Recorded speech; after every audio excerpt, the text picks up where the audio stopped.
नमो हरिहंसाय सिद्धाय नमो बुद्धाय नमः समेश्वराय संभूताय चित्स्वभावाय भावाय सर्वभावाय वंदित सिद्धे धूमचरणों ओच्छामि समेताहं सरके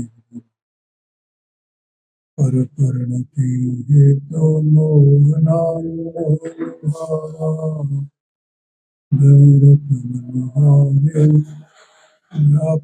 व्याप्तिकलनाशकाय मम परम विशुद्धेशचिन्मात्रगोते भवतु समय सार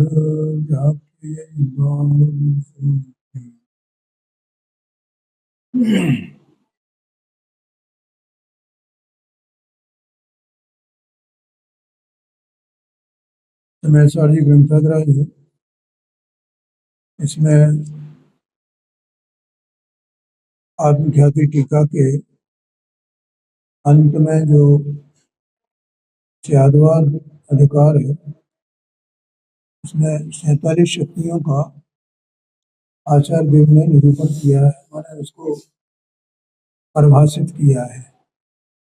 इस पर पूज्य गुरुदेव श्री के व्याख्यान है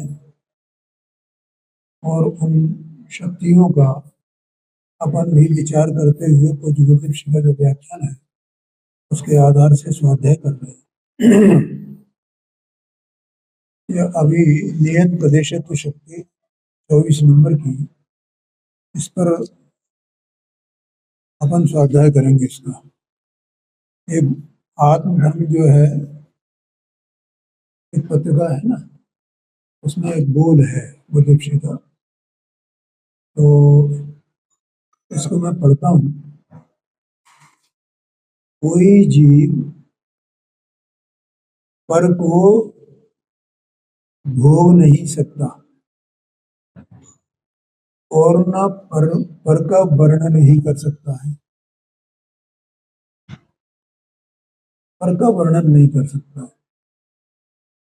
ज्ञान गुण के सिवाय किसी भी गुण का वर्णन नहीं हो सकता। सुख गुण का वर्णन नहीं किया जा सकता, किंतु जिस ज्ञान ने सुख गुण को निश्चित किया है उस सुख गुण के ज्ञान का वर्णन कर सकता है। सुख गुण के ज्ञान का वर्णन कर सकता है। इस प्रकार ज्ञान वास्तव में पर प्रकाशित नहीं है, किंतु स्वपर्याय को प्रकाशित करता है, सर्वत्र ज्ञान का ही समझता है। ये पांडे जी अच्छे अच्छों को समझ में नहीं आएगा। पांडे जी क्या है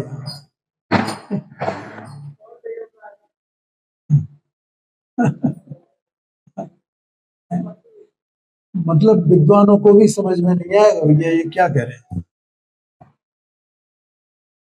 जब पर का वर्णन नहीं कर सकता, पर को भोग नहीं सकता, ये तो ठीक है।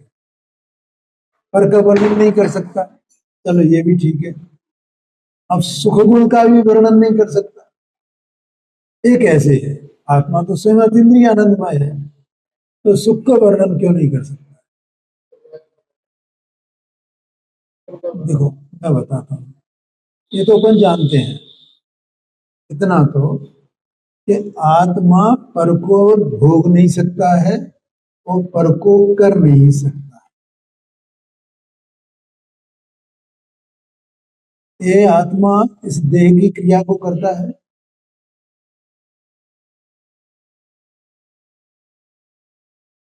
कर्म की क्रिया को करता है, बंध को, उदय को, सत्ता को, उसकी उसके उत्कर्षण को, अपकर्षण को, किसी को छूता है? किसी को छूता ही नहीं।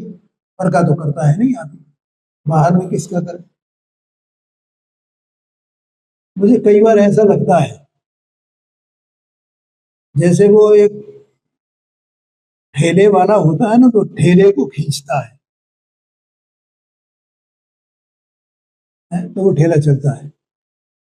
ऐसे अंदर में ये जीव चेतन वस्तु, ये इस जैसे वहां से हम मंदिर आए ना, ये आत्मा इस शरीर को खींच के ला रही है।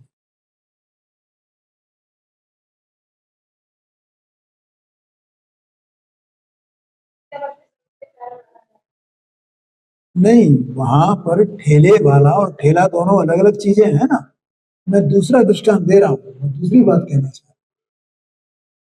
मतलब ये जीव इसको नहीं कर कुछ कर रहा, ये तो अपने प्रदेशों को हिला रहा है ना। तो ठेले वाले ने अपनी ताकत लगाई है ना, तो अपनी ताकत लगा रहा है ना, तब खींच रहा है उसे। हमें तो ये भी ख्याल नहीं है, हमें तो ये लग रहा है कि नहीं हम इसी का काम कर रहे हैं। ये जो है सोई में हूं ना, हमें कहाँ ऐसा लगता है कि मैं आत्मा भिन्न हूं और ये भिन्न है और मैं तो इसको खींचता हूं। यहाँ वो आशय नहीं है जो आप समझ रहे हो। ऐसा जैसे वो ठेला वाला और ठेला दोनों भिन्न भिन्न है, ऐसे आत्मा भिन्न है और शरीर भिन्न है, ये मैं कहना चाहता हूँ। और ये जैसे वो ठेले वाला ठेले को खींचता है, ऐसे ये आत्मा ने इसको खींचा। ये निमित्त निमित्त भाव है, व्यवहार कथन है ये। आया कि नहीं आएगा? निश्चय से तो ठेला अपने से चल रहा है, तो ठेले वाला तो उसमें निमित्त है ना। लेकिन वो अपना काम कर रहा है, ये अपना काम कर रहा है। ऐसे अंदर में आत्मा अपना काम कर रहा है, इसको भी समझना भैया। इससे अपनी सत्ता न्यारी है, ये जैसे तो होता है मेरी सत्ता न्यारी है, मुझे खबर ही नहीं चलती है मैं क्या कर रहा हूं। तो सत्ता की सिद्धि के लिए बताना है, आत्मा की सत्ता न्यारी है,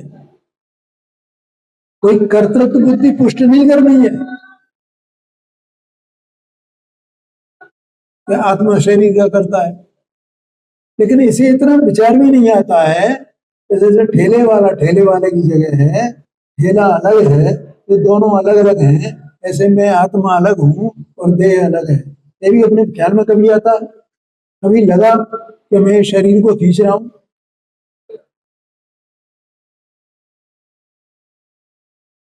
बोलो पांडे है।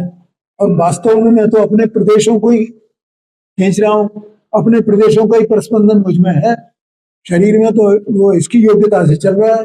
ये तो सेकेंडरी बात, दूसरी बात हुई ना। हाँ, ये बात, मैं और मेरा ठेला अलग अलग है, ये नक्की करना पहले। क्या भैया, ठेले वाला और ठेला अलग अलग, दो अलग अलग सत्ता है कि नहीं, ये बात तय कर दी है। वास्तव में ये इसका करता है ही नहीं, ये तो अपनी योग्यता से चल रहा है। पहले उसकी व्यवहार की स्थापना करे तब उसका निषेध करे, ये सियादवाद है। क्या कहा? व्यवहार की स्थापना फिर उसका निषेध। आया समझ में? तो वास्तव में देखा जाए तो आत्मा जो है परद्रव्य का कर्ता भी नहीं है और परद्रव्य का भोगता भी नहीं है। ठीक है, तो कौन है ये आत्मा वास्तव में? तो वास्तव में तो वो ज्ञाता है केवल, वास्तव में तो ज्ञाता है। और कदाचित इसको कर्ता भी कहो तो जो इसके परिणाम हो रहे हैं ना शुभाशुभ अज्ञान दशा में, उनका कर्ता मान लो, लेकिन परद्रव्य का कर्ता तो कैसे भी नहीं। बोलो, और ये जो परिणमन चल रहा है ना, एक एक समय का, एक समय का, एक समय, हमें ये बात ख्याल में नहीं आती, इतने दिनों से हम सुन रहे हैं। अपने जो भी शुभ अशुभ भाव हो रहे हैं, तो कभी हमें ख्याल में आ रहा है कि ये एक एक समय का, एक एक समय का, एक एक समय का, एक एक समय का हो रहा है, और ये मेरे भीतर हो रहे हैं, ये ख्याल में आता है कि दोनों ही बातें ख्याल में नहीं है।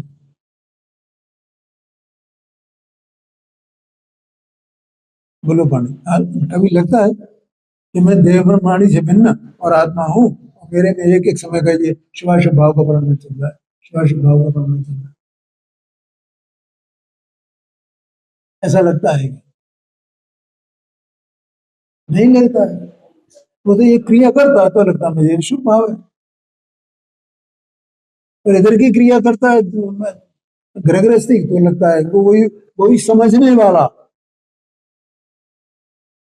थोड़ा सा इसने कुछ सुना हो, समझा हो, कुछ विचार आए उसको, तो मानेगा कभी ये इसमें अशुभ भाव है, इसमें शुभ भाव है, नहीं तो कुछ भी पता नहीं है।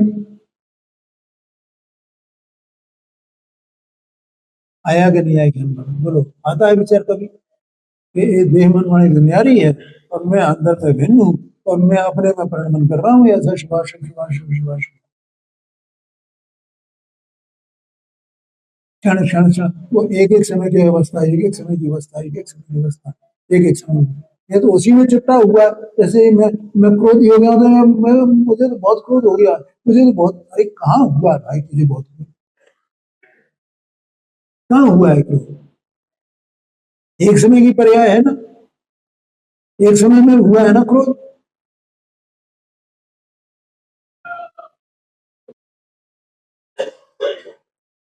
तू तो पूरा का पूरा पड़ा हुआ है ना, तू कहाँ, क्रोध तेरा स्वभाव है क्या? तू क्रोध रूप वस्तु है क्या?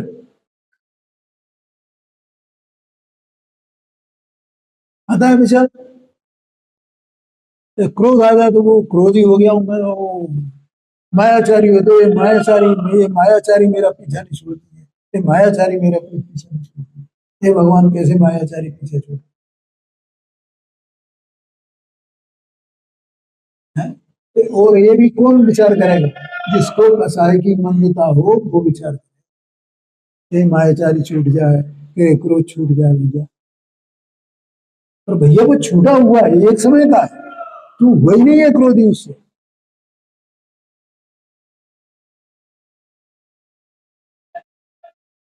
बोलो, समझ में आया कि ऐसा, ऐसा वो अज्ञानी जीव उसमें बस वो वहां बैठा है, अशुभाशुभ भाव, माने सच्ची बात है कि वो अपने में ही शुभाशुभ भाव पर हो रहा है, उसे बेचारे को कुछ भी खबर नहीं। ठीक है, अब तीसरी बात आई यहाँ, ये कह रहे हैं यहाँ गुरुदेव जी कि ये किसी गुण का वर्णन नहीं कर सकता है, वर्णन नहीं हो सकता है। क्यों नहीं हो सकता है? क्योंकि ये तो ज्ञान स्वरूप है ना, जानने वाला है ना। तो मैं क्या जानता हूं, कैसे जानता हूं, उस जानने को ही तो जानता है।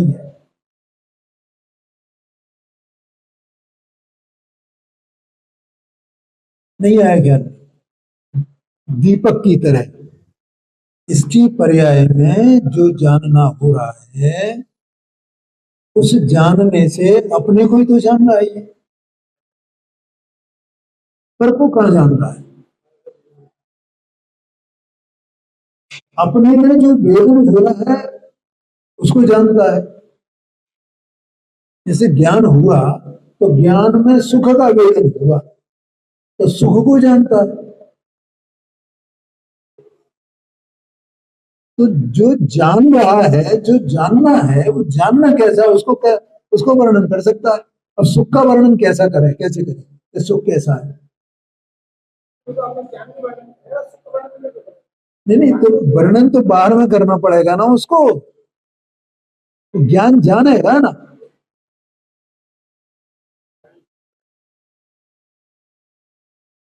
वर्णन कैसे करेगा? हाँ हाँ जी, हाँ जी, हाँ जी, हाँ जी, हाँ जी। हाँ, बराबर बराबर बराबर, यही बात है। यही यहाँ कहना है। बहुत बढ़िया बात है। देखो, ये स्वपर प्रकाशक स्वभाव है आत्मा का, ये कहना चाहते हैं। स्वपर प्रकाशक क्या है? स्वभाव है। तो स्वभाव है, तो पर जो प्रकाशित होता है, तो वो पर की योग्यता से होता है या आत्मा उसको करता है? वो उसकी योग्यता से होता है। जब उसकी योग्यता से होता है तो आत्मा ने उसमें क्या किया? कुछ नहीं किया। तो उसका वर्णन कैसे करें जब कुछ किया ही नहीं? आत्मा का उससे कोई संबंध है ही नहीं।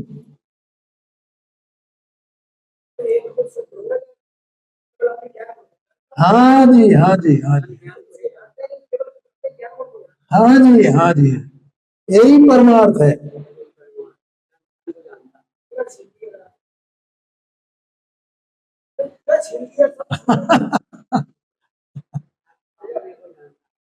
क्या कहा है? देखो, सुख गुण का वर्णन नहीं कर सकता, किंतु जिस ज्ञान ने सुख गुण को निश्चित किया है, निर्णय किया है ज्ञान ने, उस सुख गुण के ज्ञान, उस सुख गुण का जो ज्ञान हुआ है, उस ज्ञान का वर्णन कर सकता है।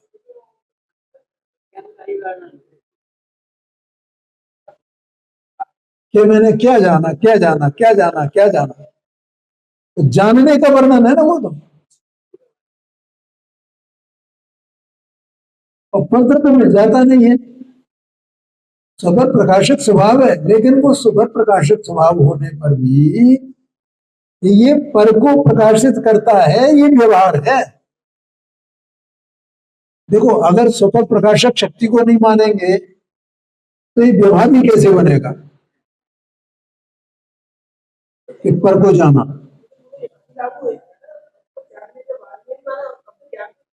हाँ, ये बात है।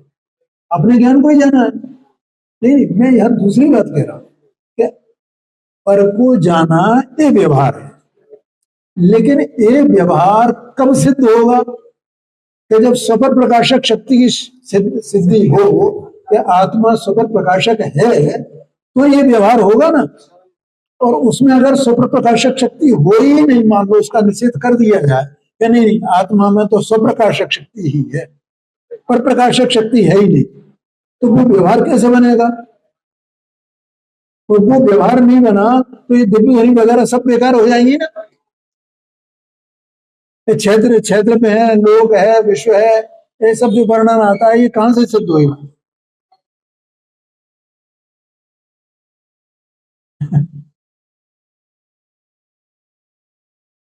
भैया समझ में आया कि नहीं है? ये बहुत गंभीर बातें हैं। हाँ हाँ हाँ, समझ में आया ना? मतलब कि अच्छा भाई, स्वप्र प्रकाशक शक्ति है तो स्वप्र प्रकाशक में परिणमन है, तो परिणमन शक्ति है तभी तो परिणमन है ना, और परिणमन तो जानता है ना, जानता है, ये वो व्यवहार है। तो उसको व्यवहार क्यों कह रहे हो साहब? जब स्वप्र प्रकाशक शक्ति निश्चय से है तो उसको व्यवहार क्यों कहा? उसको व्यवहार क्यों कहा? ऐसा कहता है ना जी कि भैया वो पर प्रकाशक वास्तव में जब परिणमन करता है तो वो पर को प्रकाशित करता नहीं है, पर स्वयं अपनी योग्यता से प्रकाशित होता है। तब इसको ये कहा जाता है कि इसने पर को प्रकाशित किया। ये व्यवहार है। लेकिन ये व्यवहार भी कब सच्चा होए? अगर वो स्वपर प्रकाशक शक्ति नहीं होती तो वो ये पर प्रकाशक पने का जो व्यवहार है ना, वो भी सच्चा नहीं होता। ये बात है।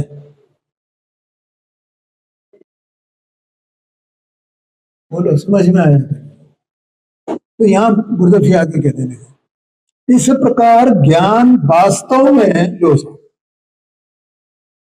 पर प्रकाशक नहीं है, जो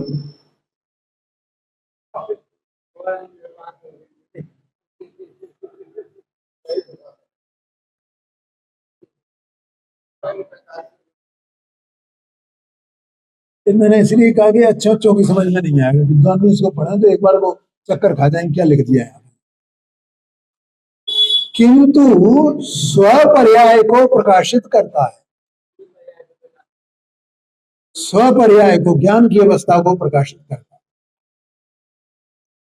सर्वत्र ज्ञान का ही चमत्कार है,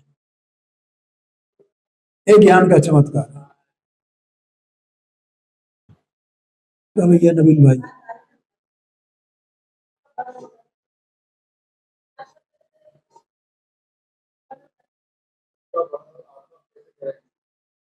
हाँ जी हाँ जी हाँ, हाँ जी हाँ जी हाँ जी हाँ जी, क्यों नहीं हो सकता?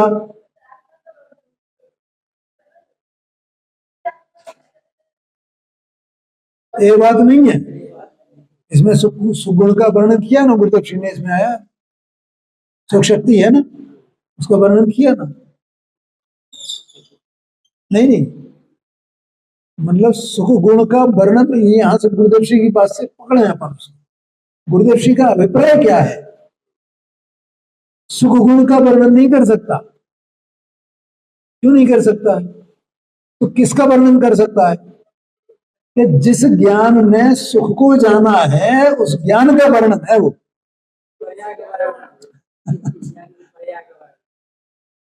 ये बात है, ख्याल में आया कि नहीं है? तो सब ज्ञान का वर्णन चल रहा है, ज्ञान ज्ञान का वर्णन कर रहा है। भगवान की इतनी ध्वनि निकल रही है, ज्ञान ज्ञान का वर्णन कर रहा है। ये कहना है ये इनका वर्णन किया, इनका वर्णन किया, इसका वर्णन किया, सुख का वर्णन किया, ये सब व्यवहार का कथन है। क्या कहा? ये क्या है? सब व्यवहार का कथन है ये है। चाहे वो स्व के गुण हो और चाहे वे पर के गुण हो, क्योंकि ज्ञान के लिए जो सुख है ना वो भी परगुण है ना।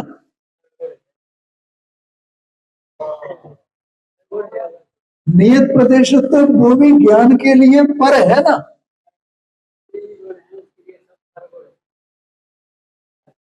ये यहाँ कह रहे हैं।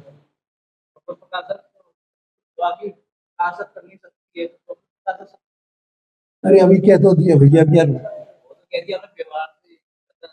हाँ जी, तो ये बता दिया ना अभी, आपने सुना नहीं? उपयोग आपका इधर उधर हो गया, कोई बात। देखो, जो व्यवहार होता है वो निश्चय सम्मत होता है, इसलिए कहा जाता है निश्चय व्यवहार दोनों का जोड़ा है। अकेला व्यवहार नहीं है, अकेला निश्चय नहीं है। और निश्चय न व्यवहार न का निषेधक है, निषेध करने वाला है, और व्यवहार में निश्चय न का प्रतिपादक है।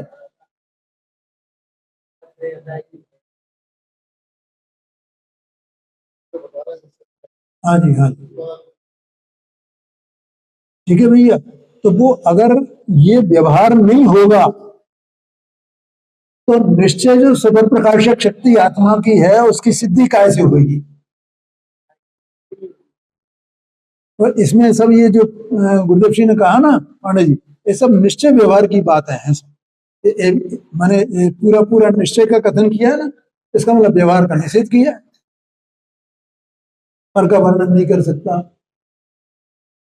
तो गुण का वर्णन नहीं कर सकता, पर को प्रकाशित नहीं कर सकता। तो पर को प्रकाशित करना वो क्या है? वो व्यवहार है। लेकिन वो व्यवहार की सिद्धि तो होनी चाहिए ना। तो अगर वैसे ही उसको पर को प्रकाशित करने का ये जो व्यवहार है, ये व्यवहार की सिद्धि कैसे हो सकती है? या स्वपर प्रकाशक शक्ति हो तब हो सकती है। जैसे उदाहरण के लिए मैं बिल्कुल सिंपल सा उदाहरण देता हूं आपको। एक व्यवहार का कथन है कि आत्मा कर्म बंद करता है या आत्मा राग करता है, ये व्यवहार है। आत्मा राग करता है, आत्मा राग करता है। तो कोई आत्मा तो अकर्ता है ना सर, आत्मा तो अकर्ता है, तो आत्मा को बिल्कुल अकर्ता होना चाहिए ना। आत्मा करता है तो वो राग को कैसे कर सकता है? आत्मा अकर्ता है तो राग को कैसे कर सकता है? ये बिल्कुल वैसे ही प्रश्न हुआ ना, राग को कैसे करे? भैया वो राग को नहीं करे, ये व्यवहार नहीं हो तो ये अकर्ता है, ये कैसे सिद्ध होएगा? निश्चय से अकर्तापना सिद्ध करने के लिए राग का करता है, ये व्यवहार आना चाहिए वहां। आत्मा अभेद वस्तु है, अभेद वस्तु है वही। तो कौन सा नहीं कहता था? निश्चय का व्यवहार, निश्चय का कथन है। अगर भेद ही नहीं हो तो अभेद कैसे कहा जा सकता? भेद का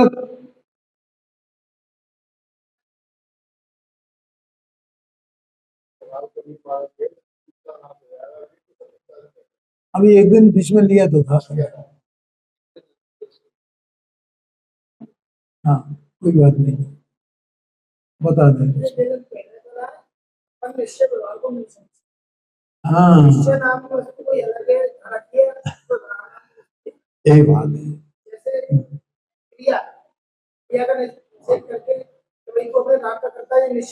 हाँ हाँ, ये बात है, समझ में आया ना?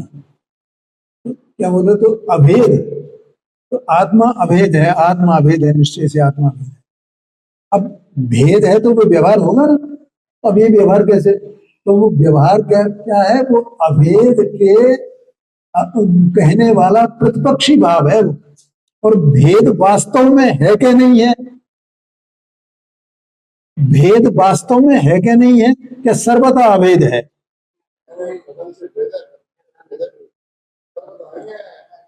सर्वथा अभेद है क्या? है?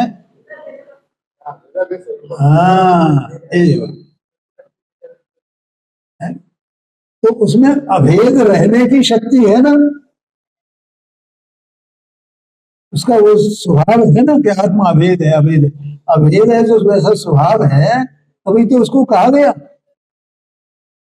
ठीक है, और जब अभेद है तो उसमें भेद भेद किए जाते हैं ना। तो भेद होंगे वास्तव में तब अभेद कहा जाएगा ना। है जी? हाँ, ये बात। ऐसे वो पर प्रकाशक कहा जाता है तो इसका मतलब कि वो उसमें वो शक्ति है पर प्रकाशक बने की, तब उसको कहा जा रहा है। लेकिन पर्याय में पर प्रकाशक बना वो व्यवहार है, वो बिल्कुल भेदा भेद की तरह। कोई भेद ही नहीं है, कोई भेद ही नहीं है। ऐसा कहते हैं, ऐसे वो पर को प्रकाशता ही नहीं, पर को प्रकाशता ही नहीं। तो अपने को ही प्रकाशित कर रहा है। सूर्य है तो सूर्य अपने को प्रकाशित कर रहा है या इनको प्रकाशित कर रहा है, पता नहीं। वो तो अपने प्रकाश स्वरूप है, अपने प्रकाश स्वरूप है, अपने प्रकाश स्वरूप परिणमन कर रहा है बस। अब ये सब प्रकाशित यहाँ हो रहे हैं तो उनका अपना अपना योग्यता है ना, उनकी अपनी अपनी, उससे वे प्रकाशित हो रहे हैं।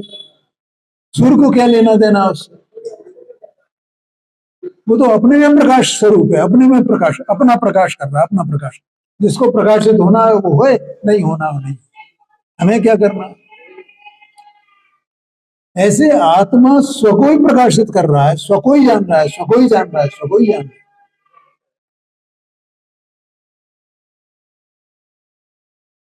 है। ज्ञान ज्ञान को ही तो जान रहा है ना, ज्ञान ज्ञान को ही जान रहा है, ज्ञान अपने नहीं है निश्चित। वो पर को कुछ करता ही नहीं है, पर को करने भोगने की बात तो दूर है।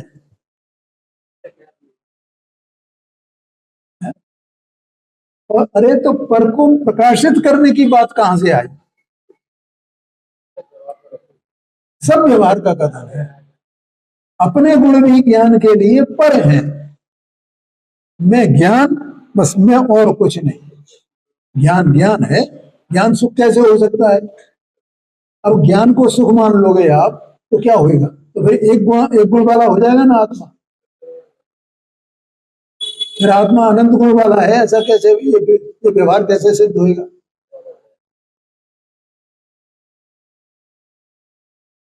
तो वे सब अलग अलग हैं। तो वास्तव में आत्मा अपने ज्ञान, अपने ज्ञान की मुख्य गति है ना। तो एक कहा गुरुदेव जी ने कि ये ज्ञान का चमत्कार है। इधर ये भी के पर को प्रकाशित करता है, इधर ये भी के पर को प्रकाशित नहीं करता। ये भी ज्ञान का चमत्कार है। ज्ञान का स्वरूप ही ऐसा है, अनेकांतात्मक है ना, तभी तो स्यादवाद लगता है उसमें। ऐसा समझना। बोलो पानी जी, ख्याल में आया ना? हाँ, आप और विचार करना है इसका। हाँ जी।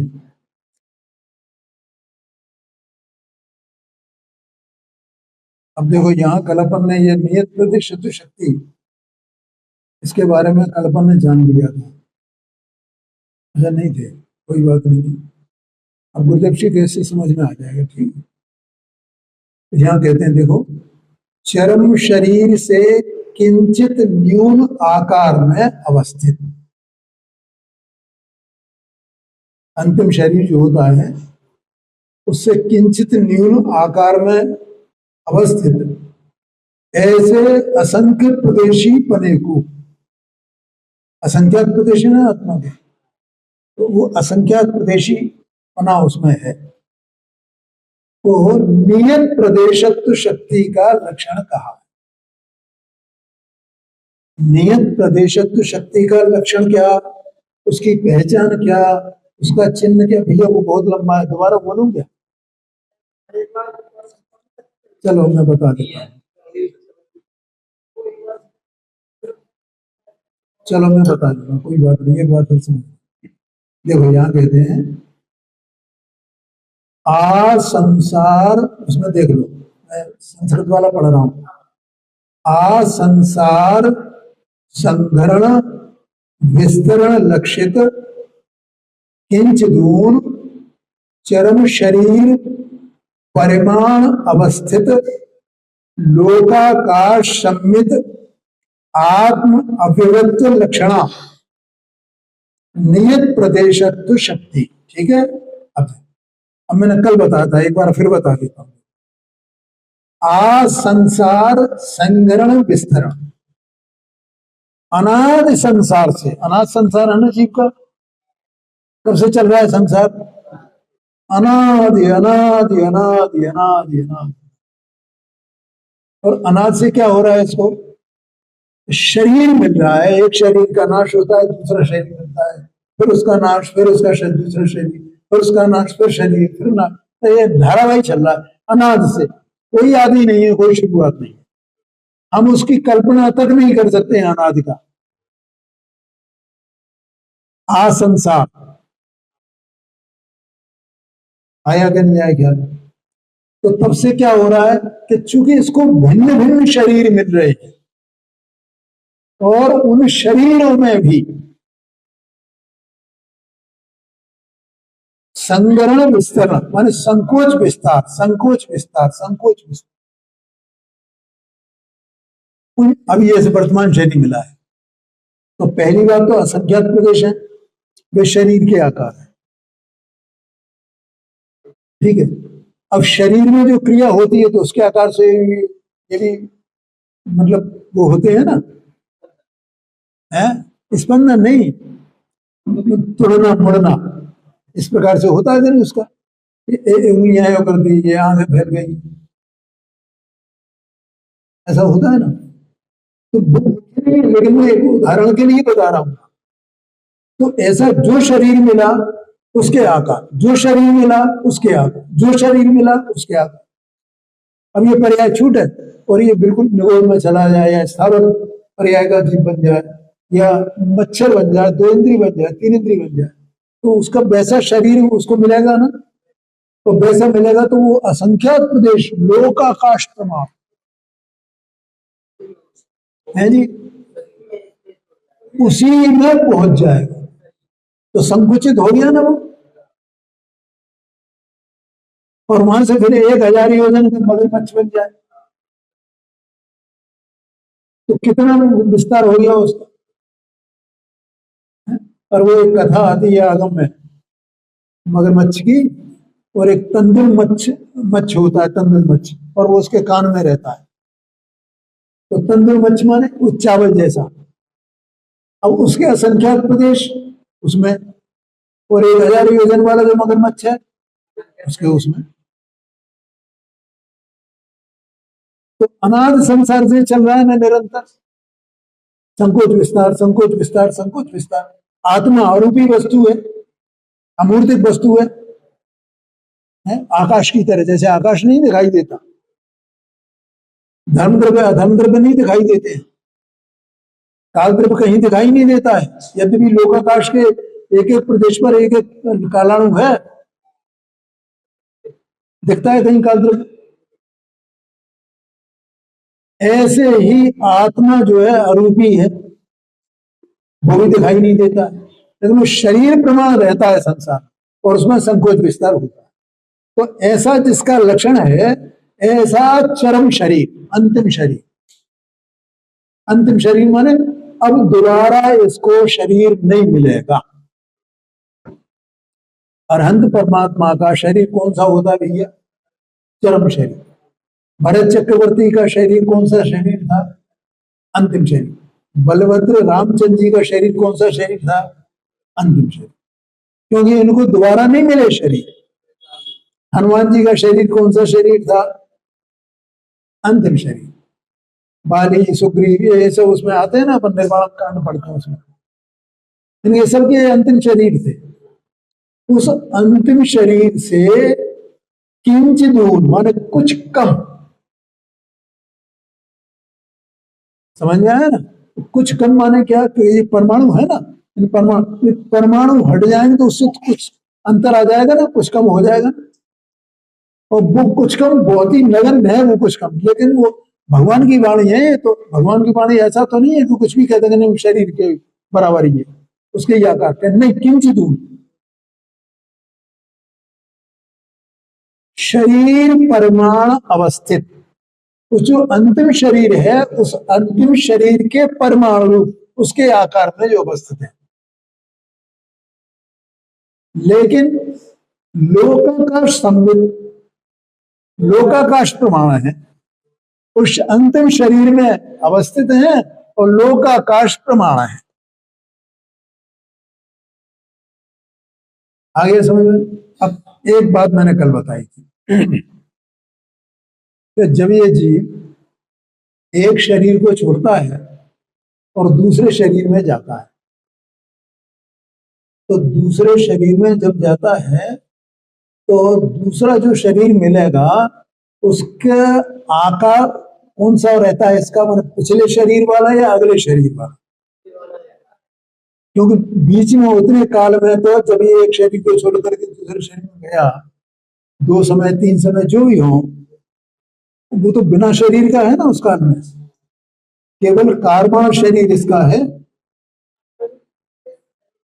हाँ जी, हाँ जी। नहीं तो कार्बन शरीर तो 8 कर्म वाला है ना, वो तो है वैसे का वैसे ही। तो उसमें उसको किस आकार का होगा ये, कि जो पिछला शरीर था उसके आकार उसके वे रहते हैं असंख्यात प्रदेश। लेकिन वो जो अगला शरीर जब तक ये धारण नहीं करता है, जितने 2-3 समय में, वहां जब तक पर्याप्ति प्रारंभ नहीं होती है, तब तक इसको जो है कौन सा आकार होता होगा, कि पिछले शरीर वाला आकार उसका रहता है। ठीक है। तो इसी प्रकार से जिसका अंतिम शरीर है, तो अंतिम शरीर को छोड़ता है जो जीव, तो वो किस आकार वाला होकर के वह सिद्ध अवस्था में अवस्थित होता है। नियम तो वो ही है। जिसकी 500 धनुष की काया है, तो वहां भी 500 धनुष के आकार में किंचित दूर, और जिसकी 7 हाथ की काया है भगवान महावीर स्वामी की, तो वे 7 हाथ किंचित दूर उस आकार में अवस्थित होता है। उनके वो प्रदेश बिखर नहीं जाते निर्वाण होने पर, किसी और आकार को धारण नहीं कर लेते हैं। वे कोई लोकाकाश में या आकाश में घूमते रहते हो, ऐसा भी नहीं है।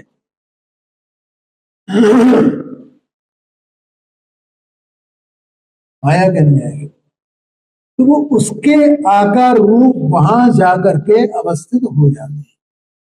तो ये किस कारण से होता है, नियत प्रदेशत्व शक्ति जो है उसके कारण ऐसा होता है। तो वो शक्ति वहां व्यक्त होती है, नियत प्रदेशत्व शक्ति वो वहां व्यक्त होती है। अगर ये नियत प्रदेशत्व शक्ति नहीं होती तो जो अन्य मत वाले कुछ भी कहते हैं तो उनकी बातें सत्य हो जाती ना। लेकिन ऐसा नहीं है, वो नियत प्रदेशत्व शक्ति आत्मा में है, और जो अंतिम शरीर मिलता है उस अंतिम शरीर के बाद वो वहां उस रूप से अवस्थित हो जाता है, और उसके बाद कोई भी आगे संकोच विस्तार नहीं होता। संकोच विस्तार तो अनादि संसार में था, तो ये संकोच विस्तार का अब अभाव हो गया है। इससे ये सिद्ध होता है कि कोई ये कहे सिद्ध भगवान भैया कहां तक रहते होंगे, फिर भी लौट के आ जाते होंगे ना संसार में, है कि अनंत अनंत जीव राशि है ना। जब अपन वो क्षेत्रफल का स्वरूप पढ़ते हैं और उसमें संख्या का स्वरूप पढ़ते हैं, तो कितने जीव अनंत, मुतगर अनंतानंत, धर्म धर्म आकाश, एक एक काल द्रव्य संख्या, ऐसा ऐसा कहते हैं ना। तो ये जो अनंत जीव हैं, और सिद्ध भी अनंत हो गए, ऐसे भी बात है, तो जीव तो खत्म हो जाने चाहिए ना, या और अनंत काल में तो खत्म हो जाएंगे ना, ऐसा है क्या?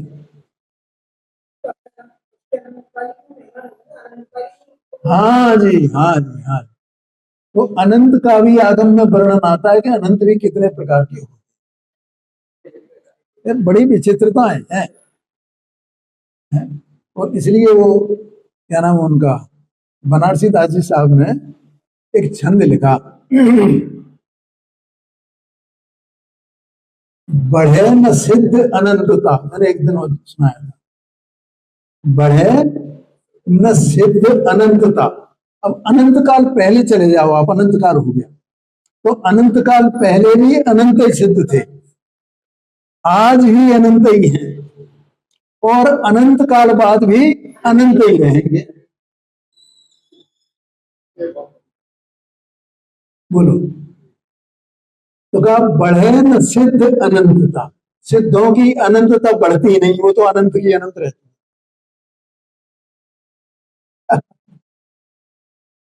अच्छा, और निगोद में कितने जीव है? निगोद में जो वो कहते हैं अभी तक जितने सिद्ध हुए हैं ना, वो एक शरीर में नहीं, वो एक उसको आलू की कणी सुई के बराबर, उसमें असंख्यात शरीर है, और एक शरीर में अभी जितने सिद्ध है ना, उससे अनंत गुने जीव है। और 6 महीने या 8 समय में 608 जीव जो है मोक्ष हो जाते हैं नियम से है। तो अब भैया वो निगोद में निकल रहे हैं तो निकल रहे हैं, निकल रहे हैं, निकल रहे हैं, तो घट गए होंगे ना, बहुत तो बहुत घट गए होंगे, अनंत काल हो गया। तो उन्होंने अगला लिखा, घटे न राशि निगोद, निगोद की राशि नहीं घटती है, ज्यों की त्यों रहती है। बढ़े न सिद्ध अनंता, घटे न राशि निगोद, जैसे के तैसे रहे यह जिन वचन विनोद। ये भगवान की आज्ञा है क्या भैया? बहुत गजब बातें हैं। उसमें से एक अपन है, उन अनंत जीव राशि में से, उस निरोध में से निकल करके आए। हम अपने स्वरूप को समझ लें तो मार्ग में लग जाएंगे, मार्ग में लग जाएंगे। अपने को पहचाने तो कौन से मार्ग में? उस मार्ग में जो सिद्धों ने अपनाया, सिद्ध हो तो अनंत काल के लिए संसार से छूट जाओगे, फिर अनंत अनंत अनंत अनंत अनंत, जितना काल हुए आत्मा बिल्कुल एकदम सुखमय सुखमय सुखमय रहने वाला है। अभी तो अपन प्रारंभ में जब अपने चर्चा कर रहे थे गुरुदेव जी के बोल की, तब एक बात कही थी ना, इस जीव को पता ही नहीं चलता है, इसे पता ही नहीं कि मेरा उत्पाद में क्या चल रहा है। तो क्रोध आ गया तो फिर क्रोध से परेशान हो जाता है, ये आज तो मुझे बहुत क्रोध आ रहा है, मुझे नहीं, क्यों आज मेरे से बात नहीं करना भैया, आज मुझे बहुत क्रोध आ रहा है, आज इनसे बात नहीं करना, बहुत क्रोध आ रहा है। अरे तेरे ये वो क्रोध एक समय का है, एक समय की पर्याय में तुम्हें कुछ है हुआ ही नहीं है, तू क्यों क्रोध के पीछे पड़ा हुआ है? हमें पता ही नहीं है कि मुझमें कुछ हुआ ही नहीं है, एक समय की पर्याय में इधर पकड़ना अपने को, देव मनवाने क्यों नहीं है? तो मायाचारी भी तो मायाचारी मायाचारी मायाचारी है, कुछ किसी से कोई मायाचारी करनी हो ना, तो उसको कैसे करूंगा, क्या करूंगा, क्या नहीं करूंगा, ऐसा हुआ तो वैसा हुआ, वही चल रही, वही चल रही, वही चल रही।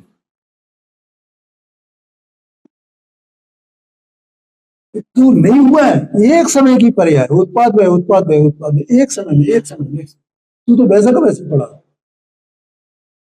ये सब बातें जानने योग्य है, और जान करके अपने स्वरूप को पहचान करके और उसमें ठहरने का प्रयत्न करे, तो जैसे सिद्ध भगवान शादी अनंत काल के लिए ठहर गए हैं, ऐसा ठहर जाएगा।